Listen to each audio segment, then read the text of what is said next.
नमस्कार, मैं हूं प्रियंका संभव। आपके लिए लेकर आती हूं हेलो मनी 9 हर शाम को 4 बजे। और सबसे पहले आपको दिखाते हैं वो ट्वीट जो आज सुबह किया गया है पेटीएम के फाउंडर विजय शेखर शर्मा का। और उन्होंने ट्वीट करके सारे पेटीएम को यूज़ करने वाले यूजर्स को धन्यवाद कहते हुए पहली लाइन लिखी है कि your favourite app is working and will keep working beyond 29 फरवरी।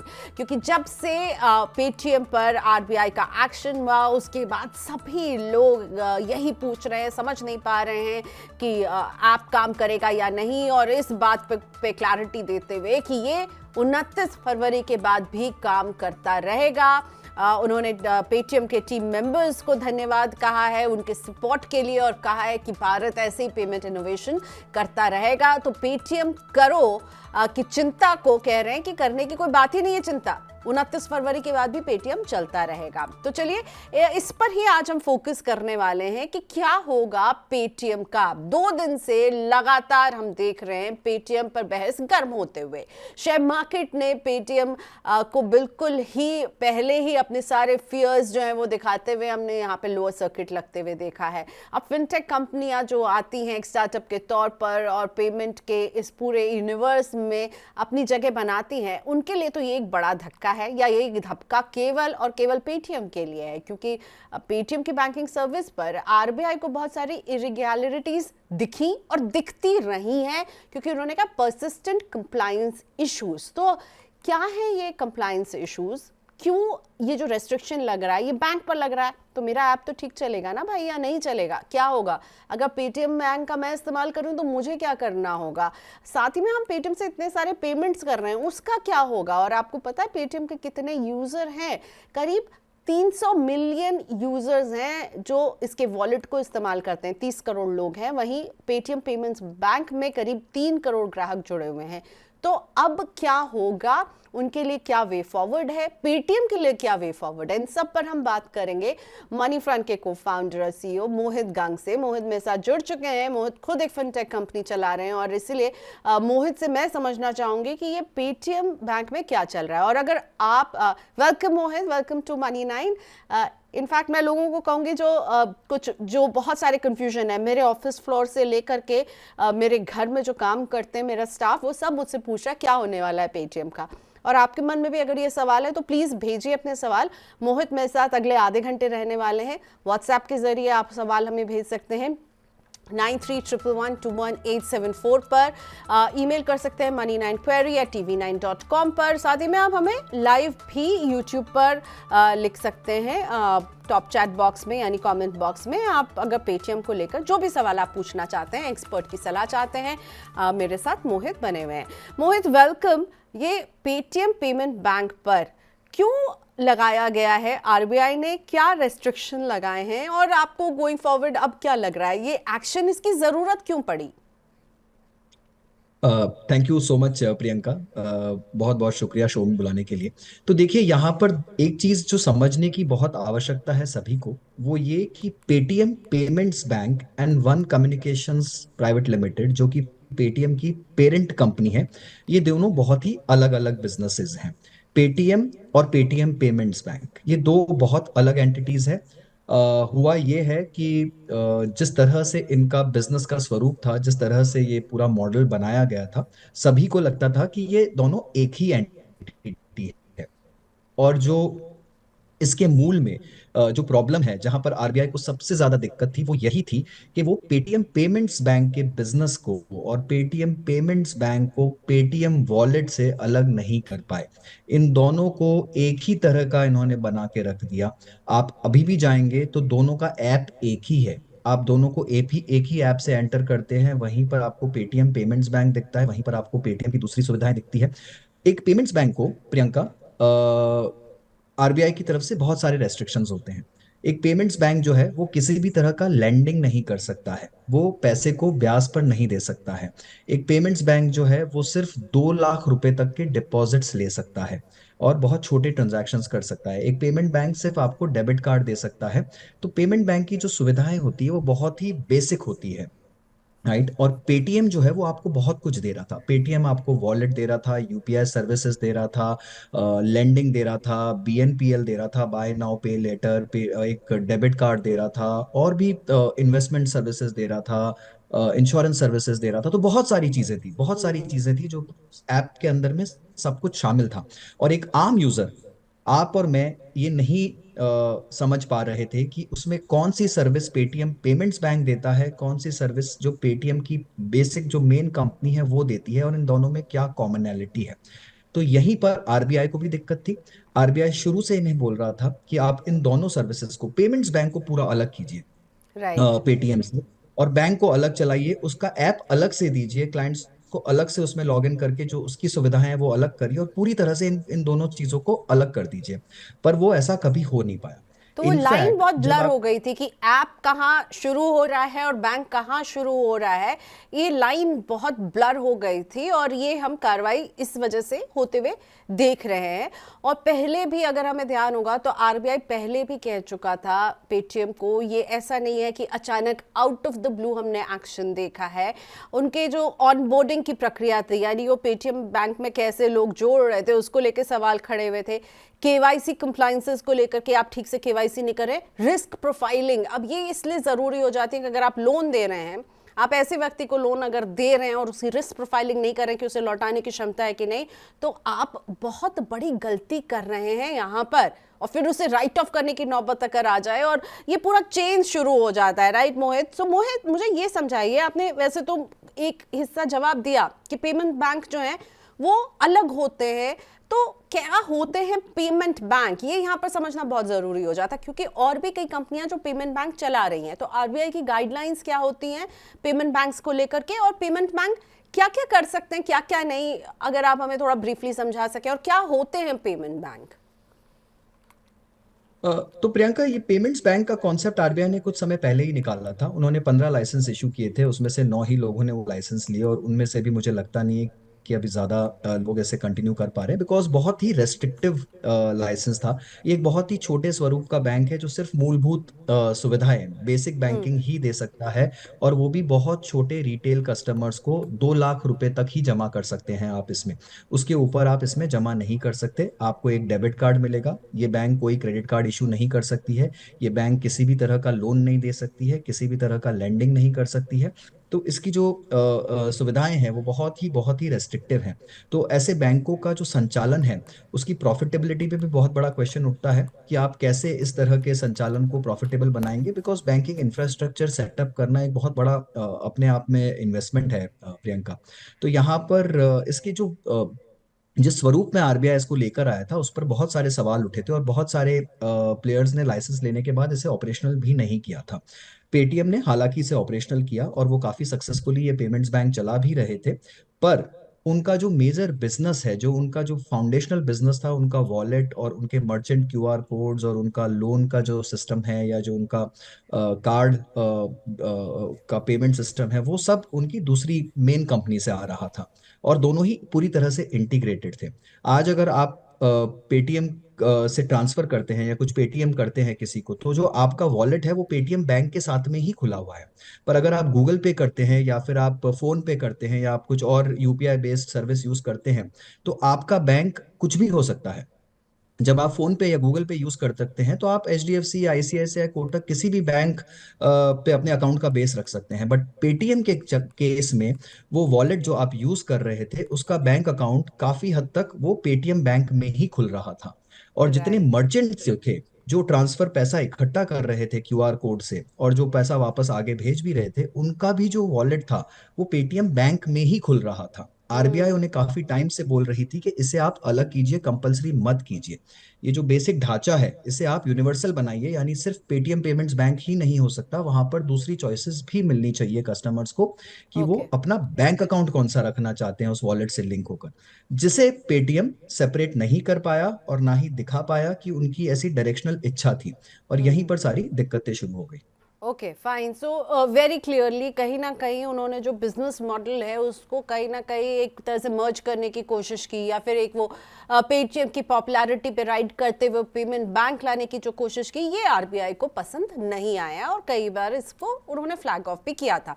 अब विजय शेखर शर्मा कह रहे हैं कि भाई 29 फरवरी के बाद कुछ पेटीएम नहीं बंद हो रहा है, तो इसको हम क्या समझे? वो यही बता रहे हैं ना हमें कि भाई बैंक हो सकता है, बैंक को लेकर के सवाल उठे तो ऐप तो चलता रहेगा। क्योंकि सुबह से लगातार मोहित, I'm श्योर आपको भी कई लोग पूछ रहे होंगे, मुझे भी कई लोग पूछ रहे हैं, और मैं यही जवाब दे रही हूँ कि ऐप तो सही रहेगा। मैं सही जवाब दे रही हूँ, आप क्या बताना चाहेंगे? और आप ये विजय शेखर शर्मा के ट्वीट को कैसे डिकोड कर रहे हैं?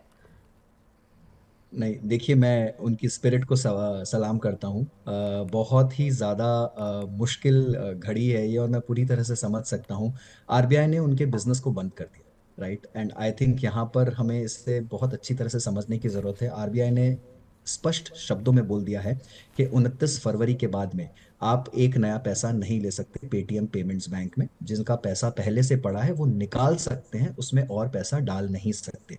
यानी अगर आपका वॉलेट जो कि पेटीएम के साथ में है, पेटीएम पेमेंट्स बैंक के साथ में नहीं है, पर वो पैसा पेटीएम वॉलेट के थ्रू पेटीएम पेमेंट्स बैंक में ही जा रहा है, तो वहां पर भी आप अपने पैसे को जमा नहीं कर पाएंगे। आप उसमें से पैसा निकाल जरूर पाएंगे, जहां जहां वो वॉलेट कनेक्टेड है वहां पर वो पैसा आपका जब तक खत्म नहीं हो जाता वो बिल्कुल चलता रहेगा। तो यहाँ पर पेटीएम जो करने की कोशिश कर रही है प्रियंका, वो ये है कि ये जो टाइप उनका पेटीएम पेमेंट्स बैंक के साथ था वो अब दूसरे बैंक्स के साथ में कर रहे हैं। उनके पास 1 महीने की समय अवधि है। ये बहुत ही ज्यादा टाइट समय सीमा है। उनको अपने जितने भी बिजनेसेस जो पेटीएम पेमेंट्स बैंक से लिंक थे उसको डीलिंक कर कर उसके पीछे दूसरे बैंक्स को जोड़ना पड़ेगा, राइट। तो उनको दूसरे टाइप्स करने पड़ेंगे, डिजिटल इंटीग्रेशन करना पड़ेगा, टेक्नोलॉजिकली इसको टेस्ट करके सीमलेस इसका रोल आउट करना पड़ेगा। ये बहुत ही ज़्यादा मुश्किल काम है, मैं आपको बोल सकता हूँ, क्योंकि एक फिनटेक कंपनी चलाते हुए मुझे काफ़ी साल हो गए हैं। और एक बहुत बड़ी, बहुत ही सक्षम टेक टीम अगर हो भी, तो भी आपको दूसरे बैंक्स पर पूरी तरह से डिपेंडेंट होना पड़ता है कि वो कितना फास्ट इस इंटीग्रेशन को कर सकते हैं। ओके। तो काफी मुश्किल काम रहेगा, बट देखना ये होगा कि क्या वो 29 दिन में, 28 दिन में इस काम को पूरा कर पाते हैं और दूसरी बैंक्स को पीछे जोड़ पाते हैं। तो यस, आपकी सुविधाएं चलती रहेंगी। पर अगर वो नहीं जोड़ पाए तो मुझे लगता है कि धीरे धीरे उनको सुविधाओं को पॉज करना पड़ेगा थोड़े टाइम के लिए, जब तक कि दूसरे बैंक्स इंटीग्रेट नहीं हो जाते। और फिर वो जितनी भी सुविधाएं दे रहे हैं, चाहे वो फास्टैग की हो, चाहे वो वॉलेट की हो, चाहे वो किसी भी चीज की हो, वो आपके दूसरे बैंक से कनेक्ट होकर, जैसे आज गूगल पे या फोन पे के थ्रू चलती हैं, वैसे ही चलने लग जाए। तो पेटीएम वॉलेट जो है वो चलता रहेगा, मेरा मतलब वो वॉलेट में लोग पैसे डाल के भी पेमेंट करते हैं, वो चलता रहेगा। मैं इसके जरिए यूपीआई यूज कर पाऊंगी, या वॉलेट में आप पैसे नहीं रख सकते? क्योंकि वॉलेट कहीं ना कहीं तो पेटीएम बैंक से ही जुड़ा हुआ है, राइट? पेटीएम बैंक से हट जाएगा वॉलेट, और आपका वो वॉलेट है वो आपके एचडीएफसी बैंक या आईसीआईसीआई बैंक या कोटक बैंक या एक्सिस अनलेस बैंक, कि जहां मेरा भी आपका दूसरे अकाउंट बैंक है। से टाई अप, मैंने अपने अकाउंट को लिंक किया होगा तभी हटेगा। अगर मैंने किसी बैंक से लिंक नहीं किया है तो फिर मुझे उस वॉलेट से पैसे निकाल लेने चाहिए? वॉलेट से पैसा आपको निकाल लेना चाहिए। देखिए, इसमें मेरी कोई दो राय नहीं है कि आप एक बार को वॉलेट से पैसा निकाल लीजिए। वॉलेट को आप बनाए रखिए, उसे क्लोज करने की आवश्यकता नहीं है। वॉलेट से आप पैसे निकाल लीजिए या फिर 29 फरवरी तक उसे खर्च कर दीजिए। नया पैसा तो बिल्कुल भी मत डालिए। और वॉलेट से आप पैसा धीरे धीरे भी करके खर्च कर सकते हैं। ऐसी कोई जल्दबाजी नहीं है कि आपको पैसा किसी भी हालत में कहीं भी जाके खर्च करके आना है। वॉलेट से आप पैसा आराम से खर्च कर सकते हैं, नया मत डालिए। बट मुझे लगता है पेटीएम आपको एक ऑप्शन देगा थोड़े टाइम में कि आप इस वॉलेट को किसी भी अपने एग्जिस्टिंग बैंक अकाउंट से कनेक्ट कर लीजिए। तो ओके। आप उस वॉलेट को टाई अप कर पाएंगे अपने किसी भी एग्जिस्टिंग बैंक खाते के साथ में, और वो एक नॉर्मल वॉलेट के जैसे ऑपरेट करने लग जाए। और अगर मैं उससे यूपीआई पेमेंट करती हूँ पेटीएम से, वो चालू रहेगा, उसमें कोई दिक्कत तो नहीं आएगी? नहीं, वो चालू रहेगा प्रियंका। Okay fine. सो और साथ ही में कई इन्वेस्टर्स हैं जो पेटीएम के जरिए सिप करते हैं, स्टॉक्स में इन्वेस्ट करते हैं, उनका क्या होगा? वो भी चालू रहेगा। वो पेटीएम मनी का हिस्सा है। जो उनका इन्वेस्टमेंट्स बिजनेस है, म्यूचुअल फंड बिजनेस है, जो कि उनका स्टॉक इन्वेस्टिंग का बिजनेस है, और Paytm money is a different entity all together.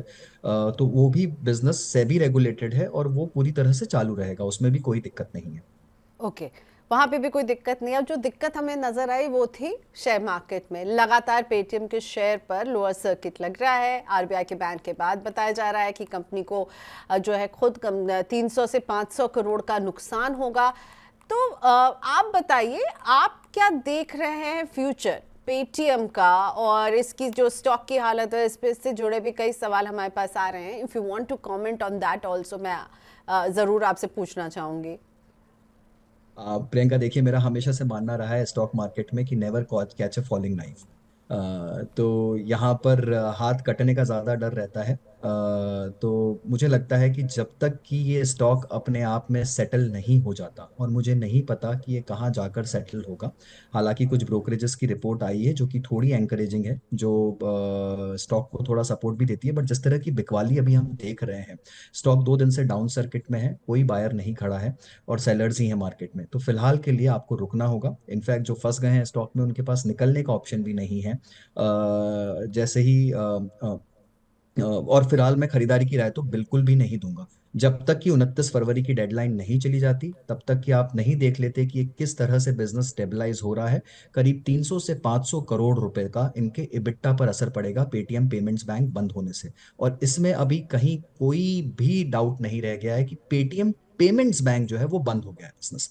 वो बिजनेस अब वापस शुरू नहीं होगा अनलेस आरबीआई अपने डिसीजन को रिसाइंड कर लेता है, जो कि बहुत मुश्किल है। मुझे नहीं लगता कि वो हो सकता है। आरबीआई कभी इस तरह के आदेश नहीं देती है ऑनेस्टली। बहुत ही सीरियस एक्शन है आरबीआई की तरफ से, और ऐसा मैंने कभी देखा नहीं है होते हुए। राइट। और इससे जैसा आपने बताया शुरू में कि कितने कस्टमर इम्पैक्ट होते हैं, उसके बावजूद आरबीआई ने एक्शन लिया है, तो एक बहुत बड़ी बात है। तो वो होने से रहा। तो जब तक कि दूसरा पार्ट जो इनके बिजनेस का है वो स्टेबल नहीं हो जाता, वहां पर थोड़ा प्राइस सपोर्ट नहीं आ जाता, अभी आपको स्टॉक से दूर रहना है बिल्कुल। ओके।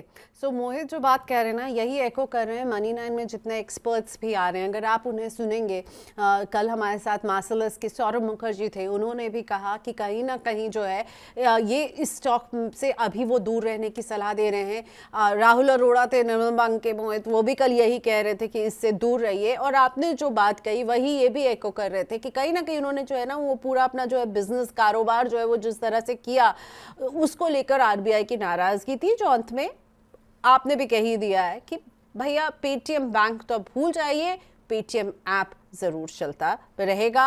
अब वो कैसे चलेगा, किस फॉर्म में चलेगा, काफी मेहनत लगेगी। Okay, all right. इससे पहले कि मैं आगे बढ़ूं, क्योंकि हम शेयर की बात कर रहे थे, एक सवाल जो बार बार नितेश हमें भेज रहे हैं, नितेश बजाज का ये सवाल है कि क्या ये राइट टाइम है पेटीएम में एंट्री करने का। एंड मोहित, ये question again most asked question भी है। आपने हालांकि इस पर एक्सप्लेनेशन दे दिया है, हमारे एक्सपर्ट्स दूर रहने की सलाह दे रहे हैं नितेश, पर मैं आपके बेनिफिट के लिए मोहित को फिर से रिक्वेस्ट करूंगी। मोहित, नितेश को आप क्या बोलेंगे? नितेश जी, मेरी आपसे हाथ जोड़ के विनती है कि आप फिलहाल इस स्टॉक में एंट्री ना लें। आप अकेले बायर खड़े हैं और आपके सामने करोड़ों शेयर के सेलर्स खड़े हैं, इंस्टीट्यूशनल सेलर्स खड़े हैं। अभी तो फंड हाउसेस मार्केट में आए नहीं है। होता यह है कि जब कॉर्पोरेट गवर्नेंस को लेकर इश्यूज उठते हैं और आरबीआई जैसी रेस्पेक्टेड संस्था जब कभी आपको इस तरह के आदेश देती है, तो ये एक बहुत बड़ा प्रश्न चिन्ह है आपके पूरे बिजनेस मॉडल पे, कॉर्पोरेट गवर्नेंस पे, आपके कंप्लायंस पॉलिसीज पे, केवाईसी प्रोसीजर्स पे। जब तक ये सब क्लियर नहीं हो जाता, आप मान के चलिए कि आप यहाँ पर तो अभी बहुत कम बिकवाली देख रहे हैं। इंस्टीट्यूशंस भी आएंगे, म्यूचुअल फंड्स भी आएंगे अपनी पोजीशंस को ऑफलोड करने के लिए। फिलहाल वो नहीं आ सकते क्योंकि मार्केट में खरीदार ही नहीं है। तो ऐसे में आप अकेले खरीदार मत बनिए। आप फंस जाएंगे इसे लेकर। फिलहाल आप इससे दूर रहिए। एक बार स्टॉक को स्टेबल हो जाने दीजिए। थोड़ी सी अगर आप ऊंचे लेवल पे भी लेंगे तो कोई दिक्कत नहीं है, पर स्टॉक को स्टेबल होने दीजिए, थोड़े से बादल छटने दीजिए। फिलहाल बिल्कुल भी कोशिश ना करें इसमें फंसने की। ओके, सो मैं ये भी जानना चाहूंगी मोहित, कई लोग फास्टैग के भी उनका कनेक्टेड रहता है पेटीएम से, तो वो उसका क्या होगा? वो चलता रहेगा फास्टैग, और साथ में कई लोग इसका इस्तेमाल करते हैं रिचार्ज करने के लिए, अपने फोन्स को रिचार्ज करते हैं, ओटीटी की रिचार्ज होती है, इलेक्ट्रिसिटी बिल भरते हैं, तो यूटिलिटी का बहुत सारा काम करता है। इन दोनों पर आप हमें थोड़ा सा क्लैरिटी दे सकते हैं, इनका क्या होगा, फास्टैग और जो अन्य यूटिलिटी का काम हम जो करते हैं? प्रियंका, पेटीएम के पास में 8 मिलियन फास्टैग अकाउंट्स हैं, 80 लाख फास्टैग अकाउंट्स। राइट। ये फास्टैग अकाउंट्स अभी फिलहाल के लिए सब पेटीएम पेमेंट्स बैंक के थ्रू रूट होते हैं। वही उनका नोडल अकाउंट है। तो होता क्या है, the problem again I am repeating, RBI ने खास बोला है कि आपका जो नोडल अकाउंट है पेटीएम, भैया आपका जो नोडल अकाउंट आपने बना रखा है, आपके जो भी ट्रांजैक्शंस होते हैं, चाहे वो वॉलेट के हों, चाहे वो मर्चेंट्स के हों, चाहे वो फास्टैग के, वो पेटीएम बैंक के थ्रू क्यों रूट होते हैं? उसके पीछे पेटीएम बैंक ही क्यों है? Why are you not using other banks? या पूरा इंटरफेस आप क्यों नहीं यूज कर रहे हैं?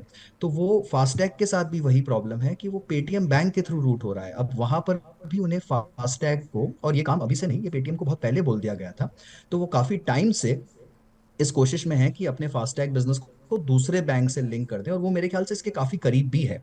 तो मुझे लगता है कि फास्टैग बिजनेस को तो वो काफी जल्दी अपने दूसरे बैंक से लिंक करके और वहां से अपना नोडल बैंक वो चेंज कर पाएंगे, और वहां से फिर आपके ट्रांजैक्शंस रूट होने शुरू लग जाएंगे।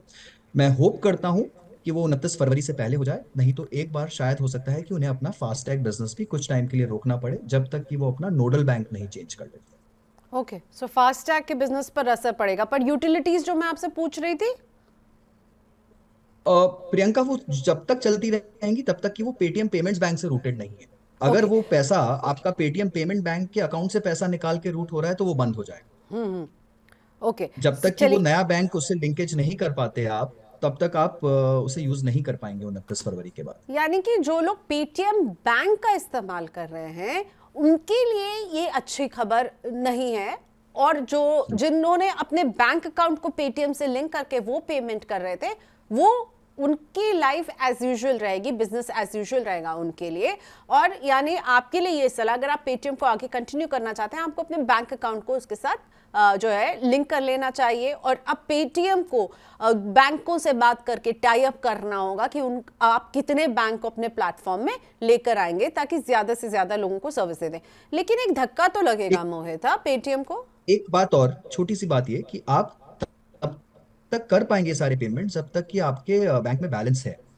आपके पेटीएम पेमेंट्स बैंक में जब तक बैलेंस रखा हुआ है तब तक आप कर पाएंगे, सो क्योंकि मतलब उसे 29 के निकालने से पहले कुछ रोका निकालने की नहीं गया है, जरूरत नहीं, उसमें जब तक नया पैसा पैसा है तब डालने से। तक, जब तक पैसा रहेगा तब तक काम होगा। आपका पेटीएम का यस, वॉलेट का पैसा एग्जॉस्ट हो गया, देन आप फिर नहीं, इसमें आप न्यू कुछ भी ऐड नहीं करें। नया पैसा आप नहीं डाल पाएंगे 29 फरवरी के। धक्का है बड़ा मोहित ये। Yes, it is, as I said, Priyanka, it is unprecedented. It is unprecedented action. Indian history में शायद मैंने इस तरह का सिवियर एक्शन किसी फिनटेक पे, किसी एस्टेब्लिश प्लेयर पे, a company with a market cap of almost 60,000 odd crore, इतना बड़ा एक्शन मैंने कभी नहीं देखा। उस 60,000 ऑड करोड़ से ऑनेस्टली 40%, 20-20% के दो शॉट डाउन निकल चुके हैं, तो काफी ज्यादा मार्केट कैप साफ भी हो गया है। बट दिस इज बहुत ज्यादा बड़ा एक्शन राइट। है।